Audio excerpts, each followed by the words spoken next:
కాంట్రాక్టులు కట్టబెట్టాలని out of the way బోల్తూ కాంగ్రెస్ ప్రభుత్వం ఎందుకు కాంట్రాక్టులు ఇస్తుంది అని చాలాసార్లు కూడా అడగడం జరిగింది. ప్రత్యేకంగా గతంలో కూడా ఎన్నోసార్లు ఈ నెల్లూరుకు చెందిన కేఎల్ఎస్ఆర్ ఇన్ఫ్రాటెక్ సంస్థ ఏదైతే రేవంత్ రెడ్డి గారికి ఈ వాహనం, ఈ ల్యాండ్ క్రూజర్ వాహనం ఎవరైతే కేఎల్ఎస్ఆర్ ఇన్ఫ్రాటెక్ కంపెనీ బహుమతిగా గిఫ్ట్గా రేవంత్ రెడ్డి గారికి ఇచ్చిర్రో, గతంలో వారు ఎంపీగా కాంగ్రెస్ అధ్యక్షునిగా ఉన్నప్పుడు దీన్ని ఉపయోగించిర్రో, అప్పుడు కేఎల్ఎస్ఆర్ ఇన్ఫ్రాటెక్ పేరు మీదనే ఉండే. మేము పదే పదే దీన్ని ప్రశ్నించేసరికి దారిని వారి సోదరుడు అనుముల కొండలరెడ్డి గారి పేరుకు రిజిస్ట్రేషన్ చేయించుకున్నారు. నేను ఎన్నోసార్లు కూడా క్వశ్చన్ చేసినాం, మరి ఎందుకో సమాధానం చెప్పారు. ఒకటి కాదు, రెండు కాదు, రాష్ట్రం ఇంకా 2 సంవత్సరాల పాలన కూడా పూర్తి కాలేదు. రేపో మాపో ఎప్పుడో సంబరాలు చేసుకోవడానికి కూడా ఆడిటోరియంలు వెతుక్కుంటున్నారు. కానీ 2 సంవత్సరాల పూర్తి కాకముందే ఎన్ని కాంట్రాక్టులు చూడండి. New college of veterinary science at Kodangal 145 కోట్ల కాంట్రాక్టు కేఎల్ఎస్ఆర్ ఇన్ఫ్రాటెక్కి. పరిగి నుంచి వికారాబాద్కు రోడ్లు వేయడానికి 185 కోట్లు ఇదే కేఎల్ఎస్ఆర్ ఇన్ఫ్రాటెక్కి.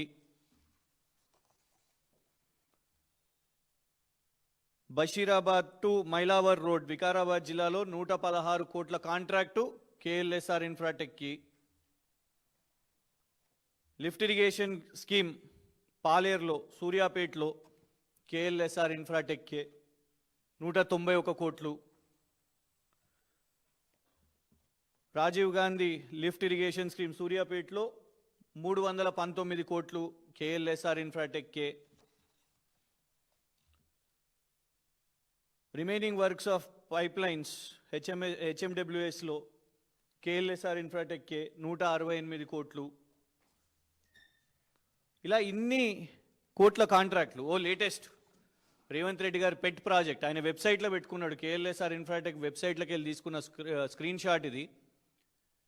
ఎందుకంటే ఇప్పటి వరకు అవార్డు అయిందా లేదా బయటకైతే చెప్తలేరు, కానీ ఆయన పెట్టుకున్నట్టు young India integrated schools, young India integrated residential schools నిర్మాణం కాంట్రాక్ట్లు కూడా ఇదే కేఎల్ఎస్ఆర్ అనే కంపెనీకి ఇస్తున్నట్టు వాళ్ళు వెబ్సైట్లో పెట్టుకున్నారు. సరే, కాంట్రాక్ట్లు సర్వసాధారణంగా వస్తాయి. ఇవి మేము సూర్యాపేట్కి, కోదాడికి, సంగారెడ్డికి రాసిన ఆర్టీఐ ప్రశ్నలు. ఈ కేఎల్ఎస్ఆర్ ఇన్ఫ్రాటెక్ కంపెనీకి మీరు ఇచ్చిరు కదా, వాళ్ళ ఆర్థిక లావాదేవీల సంగతి ఏంటిది, వాళ్ళ ఫైనాన్షియల్ స్టెబిలిటీ ఏంటిది, వాళ్లకు ఏ బేసిస్కి ఇచ్చినారు మీరు, ఈ కంపెనీ ఏమైనా దివాలా తీసిందా, ఇన్సాల్వెన్సీ కేసు ఏమైనా నడుస్తుందా అని మేము ఆర్టీఐ ద్వారా పలానా అధికారులను, roads and buildings department, irrigation department వాళ్ళను అడగడం జరిగింది. అడిగితే వచ్చిన రిప్లైస్ ఇవి. కొందరేమో మేము సమాచారం ఇవ్వలేము అని, no representation or clarification has been submitted by KLSR Infratech, వాళ్ళు ఏమి ఎలాంటి సమాచారం ఇవ్వలేదని. ఒకళ్ళేమో సంగారెడ్డి నుంచి వచ్చిన రిప్లై, వాళ్ళు ఈ కాపీ మెయిల్ చేశారు. వాళ్ళ చార్టెడ్ అకౌంటెంట్, కేఎల్ఎస్ఆర్ ఇన్ఫ్రాటెక్ యొక్క సంస్థ చార్టెడ్ అకౌంటెంట్, వాళ్ళు అందులో ఏం చెప్పిండ్రు అని అంటే 2014 నుంచి 2025 వరకు వీళ్ళ కంపెనీకి ఎలాంటి ఇన్సాల్వెన్సీ అండ్ బ్యాంక్రప్సీ కోడ్ కేసులు లేవు, ఎలాంటి కేసులు అయితే లేవు అని వాళ్ళు చెప్పడం జరిగింది. ఎందుకు ప్రధానంగా ఇవాళ ఇది పెడుతున్నాము అంటే,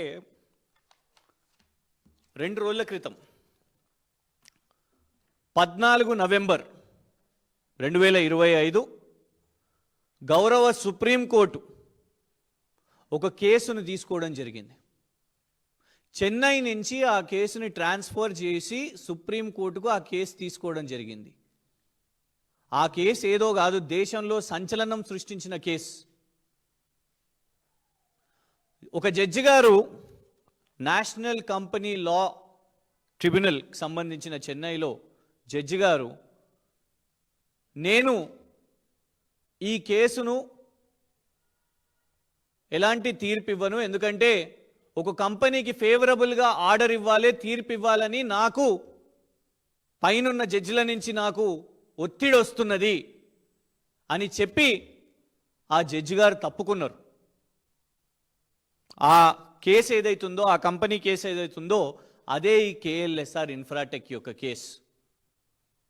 దాన్ని ఇప్పుడు గౌరవ supreme court chief justice of India గారు గౌరవ బిఆర్ గవై గారు, ఇవాళ దాన్ని సిజేఐ, ఇందులో స్పష్టంగా రాసి ఉన్నది సిజేఐ గారి పేరు, వారు ఇంత పెద్ద ఆరోపణ వచ్చింది, ఒక జడ్జి గారే తప్పుకుంటున్నారు, దట్ ఫేవరబుల్ ఆర్డర్ ఇవ్వాలి, ఫేవరబుల్ తీర్పు ఇవ్వాలి అని ఒక జడ్జి గారు తప్పుకుంటే దీన్ని విచారణ చేపట్టాలని వాళ్ళ గౌరవ సుప్రీంకోర్టే ఈ కేసును 2 రోజుల ముందు తీసుకున్న ఆర్డర్ కాపీ ఇది. ఇగోండి, Supreme Court of India record of proceedings. ఒత్తిడి పెట్టింది ఎవరో సుప్రీంకోర్టు విచారణ చేపడుతుంది. కానీ ప్రత్యేకంగా insolvency and bankruptcy criminal investigation under a retired judge of the honorable court is carried out into the attempt to influence the outcome of company appeal. అంటే influence చేయడానికి ప్రయత్నం చేసిర్రు అనే తీవ్ర పదజాలం ఇందులో ఈ సుప్రీంకోర్టు, గౌరవ సుప్రీంకోర్టు చెప్పడం జరిగింది. దీని వెనుక ఎవరున్నారు?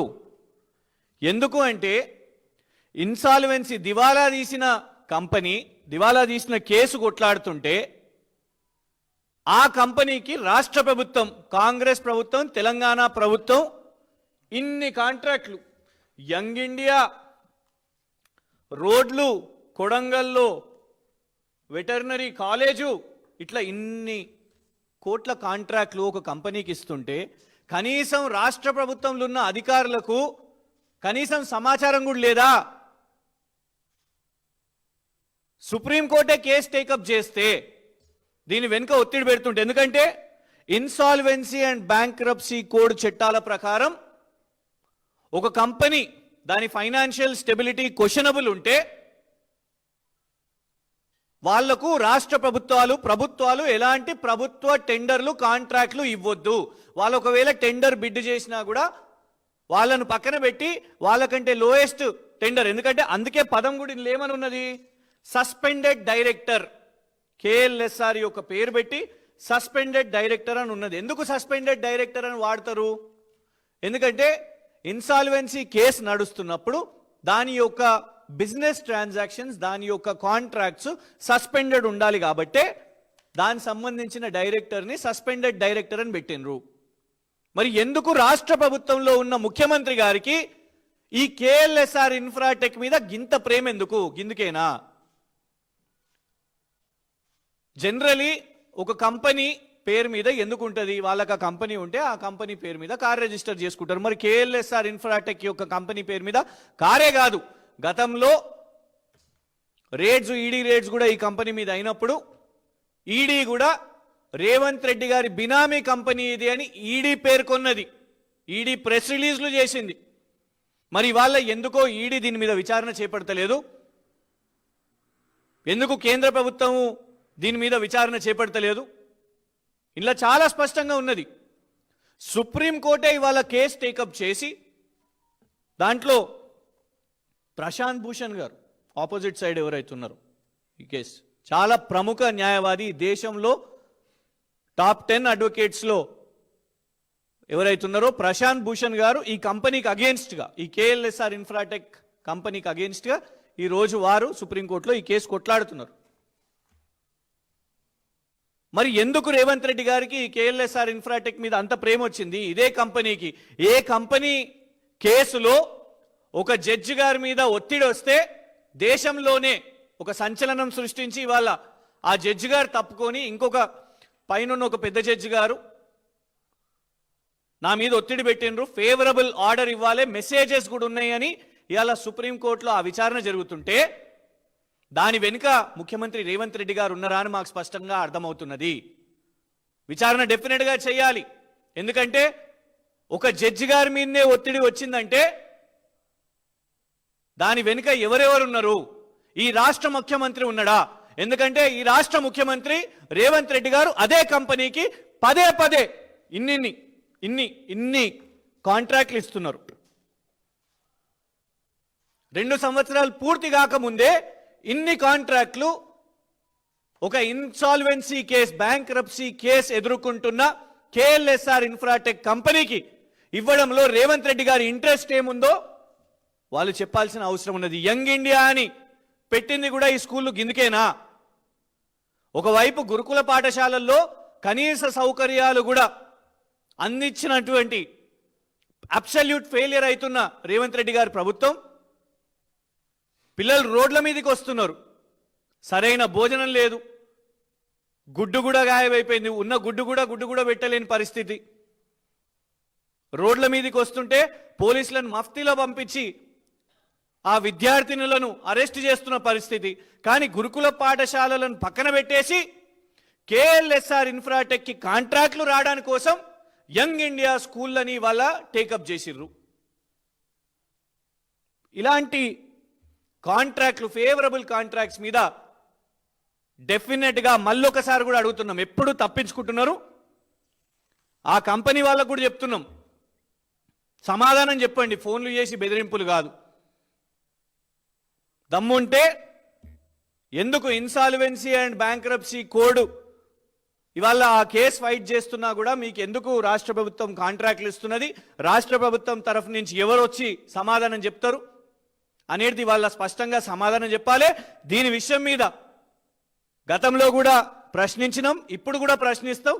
కానీ వాళ్ళకు మాకేం ఫరక్ పడదు అన్నట్టు మేము కాంట్రాక్ట్లు ఇస్తూనే ఉంటాం, ప్రేమ చూపిస్తూనే ఉంటాం అని ప్రేమ పొంగి పొర్లుతున్నది.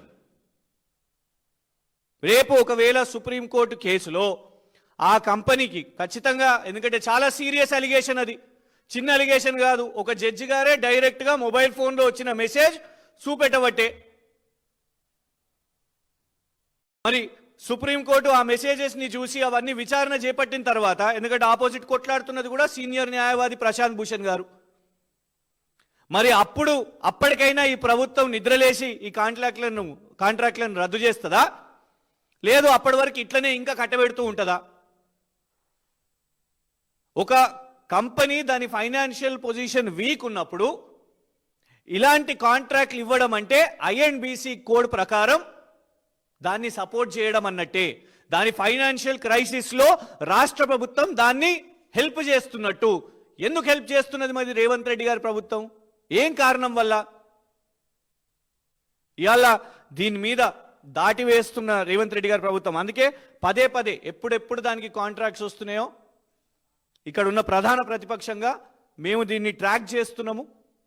డెఫినెట్గా కూడా దీన్ని క్వశ్చన్ చేస్తూనే ఉంటాం. ఇంకొకటి, రేవంత్ రెడ్డి గారు నిన్న రామోజీ ఫిలిం సిటీ ఎక్సలెన్స్ అవార్డ్స్లో మాట్లాడుతూ రవీంద్ర భారతిలో అవార్డ్స్ విషయం మీద ఉద్దేశిస్తూ మాట్లాడడం, చంద్రబాబు నాయుడు గారు ఏదైతే చెప్పినో ఈ అవార్డు అనేది ఒక గొప్ప గౌరవంగా భవిష్యత్తులో ఇది రాణిస్తుంది అని నేను కూడా వారితో ఏకీభవిస్తున్నా. రామోజీ ఎక్సలెన్స్ అవార్డు అనేది ఆషామాషిగానో లేకపోతే రవీంద్ర భారతిలో చప్పట్లు దుప్పట్లతోని ఏర్పాటు చేసే ఆర్టిఫిషియల్ అవార్డు కాదు అని నేను సంపూర్ణంగా విశ్వసిస్తున్నా. మీకు రామోజీ ఫిలిం సిటీలో చంద్రబాబు నాయుడు గారిని ప్రేస్ చేయాలనుకుంటే, లేకుంటే వారి అప్రిషియేషన్ కావాలనుకుంటే వారి గురించి గొప్ప మాట్లాడండి, నో ప్రాబ్లం. రామోజీ గారి గురించి కూడా గొప్పలు మాట్లాడండి, నో ప్రాబ్లం. కానీ రవీంద్ర భారతిలో ఇచ్చే అవార్డ్స్ గురించి తప్పుగా మాట్లాడడం ఎంతవరకు కరెక్టు? మీ ఉపన్యాసాల్లో ఏ విధంగా అహంకారం వస్తుందో, మైకు పడితే చాలు ఏం మాట్లాడతారో అనేది ఉన్నది వాళ్ళ. అదే రవీంద్ర భారతిలో ఉత్తమ ఉపాధ్యాయుల అవార్డులు ఇస్తారు, ఉత్తమ ఉద్యోగులకు అక్కడనే అవార్డులు ఇస్తారు. ఏప్రిల్ 14న బాబాసాహెబ్ అంబేద్కర్ జయంతిన దళిత రత్న అవార్డులు ఇస్తారు. ఇలా ఎన్నో ఉగాది పురస్కారాలు, రకరకాల అవార్డ్స్ అదే రవీంద్ర భారతిలో ఇస్తారు. కాళోజీ నారాయణ గారి అవార్డు కూడా అక్కడనే ఇస్తారు, లిటరేచర్ అవార్డు కూడా అక్కడనే ఇస్తారు. ఇలా అవన్నీ అవార్డులను మీరు ఆర్టిఫిషియల్ అవార్డ్స్ అంటున్నారా? ఉత్తమ ఉపాధ్యాయులు, ఉత్తమ ఉద్యోగులు, సాహిత్య అవార్డులు వీటన్నిటిని మీరు చిన్న చూపు చూస్తూ అవి ఆర్టిఫిషియల్ అవార్డ్స్, కేవలం ఈ ఒక్క ఎక్సలెన్స్ అవార్డే చాలా గొప్ప అవార్డు అని మీరు మాట్లాడడం ఒక ముఖ్యమంత్రిగా ఇది కరెక్ట్ కాదు. దీన్ని తీవ్రంగా ఖండిస్తున్నాం. Thank you.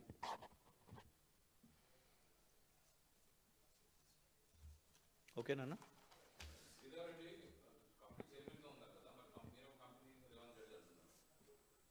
మేం కాదు అన్నది, ఈడీ అన్నది. ఈడీఏ ప్రెస్ రిలీజ్ చేసినప్పుడు మీరు ఏ న్యూస్ పేపర్ తీసుకున్నా బినామీ అని అన్నది. వాస్తవమే, శ్రీధర్ రెడ్డి గారు దాని చైర్మన్, వారు ఎందుకో ముందుకొచ్చి సమాధానం చెప్పరు, బెదిరించే ప్రయత్నం చేస్తారు. కానీ మేమనేది ఏంటంటే, ఎందుకు అంత ఫేవరెటిజం? కాంట్రాక్ట్లు ఇస్తున్నది అయితే ప్రభుత్వం కదా, రాష్ట్ర ప్రభుత్వం. ఆయన అక్కడ కేసుని ఎదుర్కొంటున్నా మరి ఇక్కడ ఎందుకు కాంట్రాక్ట్లు వస్తున్నాయి? ఈ వాహనము ఇచ్చింది కేఎల్ఎస్ఆర్ ఇన్ఫ్రాటెక్ కాదా? ఏంది సంబంధం? బినామీ అనే పేరు పెట్టింది మేం కాదు, ఈడీ బినామీ అని పేరు పెట్టింది. అయితే గతంలో ఈడీ విచారణ చేసి ఎందుకు వదిలేసింది? ఇవాళ ఈడీ విచారణ టేకప్ చేయాలి. మేము ఆల్రెడీ కొన్ని కాంట్రాక్ట్ల విషయం మీద ఈడీ ఆఫీస్కి వెళ్ళి ఫిర్యాదు చేయడం జరిగింది. మరి దీని మీద భారతీయ జనతా పార్టీ నాయకులు ఎందుకో మాట్లాడరు? కేవలం ఎన్నికలు వచ్చినప్పుడు కమిషను, వీళ్ళది కమిషన్ ప్రభుత్వం, ఆర్ఆర్ఆర్ ట్యాక్స్ నడుస్తుంది, బెదిరిస్తున్నారు, డెకెన్ సిమెంట్స్ని బెదిరించిండ్రు. ఒకవైపేమో కొన్ని కంపెనీలను బెదిరిస్తారు, ఇంకో వైపేమో ఇలాంటి వాళ్ళ సొంత కంపెనీలకేమో కాంట్రాక్ట్ల మీద కాంట్రాక్ట్లు ఇస్తున్నారు. సో అందుకే ఏం సంబంధం ఉందో రేవంత్ రెడ్డి గారు చెప్పాలి దీని మీద. సుప్రీంకోర్టులో కేసు నడుస్తున్నప్పుడు, ఇన్సాల్వెన్సీ కేసు నడుస్తున్నప్పుడు, దాని మీద సీరియస్ అలిగేషన్స్ ఉన్నప్పుడు, ఒక జడ్జి గారి మీదనే ఒత్తిడి పెట్టినప్పుడు ఫేవరబుల్ జడ్జ్మెంట్ ఇవ్వాలని, అండ్ వాళ్ళ ఫైనాన్షియల్ ట్రాన్సాక్షన్స్ క్వశ్చనబుల్ ఉన్నప్పుడు ఎందుకు తెలంగాణ కాంగ్రెస్ ప్రభుత్వం ఇన్ని కోట్ల కాంట్రాక్ట్లు వికారాబాదు, కొడంగలు, సూర్యాపేట, సంగారెడ్డి రకరకాల చోట్ల ఎందుకు ఇస్తుందో కాంగ్రెస్ ప్రభుత్వం స్పష్టంగా సమాధానం చెప్పాలి. హిట్ టీవీ యాప్, ఇందులో short news, live news, entertainment shows, movies, digital magazines తో పాటు మీ జిల్లా వార్తలను కూడా ఫ్రీగా చూడొచ్చు. ఇంకెందుకు ఆలస్యం?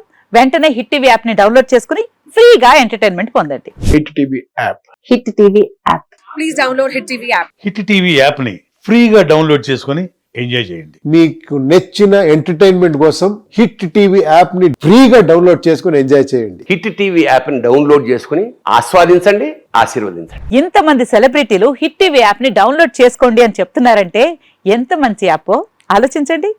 అమెరికా అమెరికా అమెరికా అమెరికాలో చదవాలనుకునే వాళ్ళకి విశ్వసనీయమైన పేరు మన శౌర్య కన్సల్టెన్సీ. UK లో 1 year masters, UK లో 1 year masters, 2 years work permit up to 5 years visa. Contact Saurya Consultancy. Contact 89851 89851.